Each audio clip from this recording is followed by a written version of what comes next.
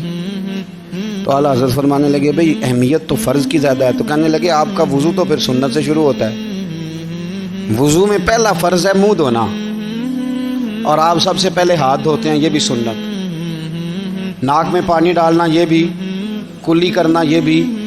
میری بات کی سمجھ آ رہی ہے؟ اس نے کہا یہ آپ عجیب لوگ ہیں، فرض اگر بڑا ہے تو پہلے فرض ہونا چاہیے تھا۔ سمجھ آ رہی ہے میری بات کی؟ لوگ دین پر بڑے بڑے مختلف اعتراضات کرتے ہیں نا، اس نے کہا جی پہلے ہونا چاہیے تھا فرض، تو منہ دھونا فرض ہے، آپ نے گھٹنوں تک ہاتھ دھوئے، اب یہ جو آپ نے ہاتھ دھوئے یہ بھی سنت، کلی کری تو وہ بھی سنت، ناک میں پانی ڈالا تو وہ بھی سنت، تو آپ تو چوتھے نمبر پہ فرض ادا کر رہے۔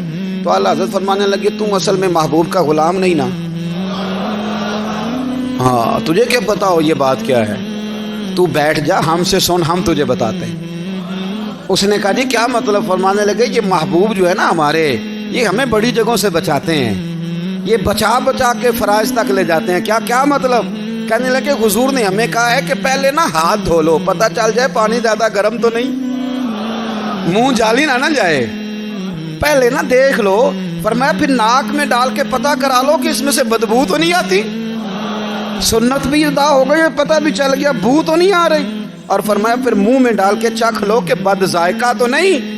اب یہ 3 سنتیں ادا کر کے تم فرض ادا کرو گے تو اللہ بھی راضی ہوگا، اللہ کے رسول بھی راضی ہوں گے۔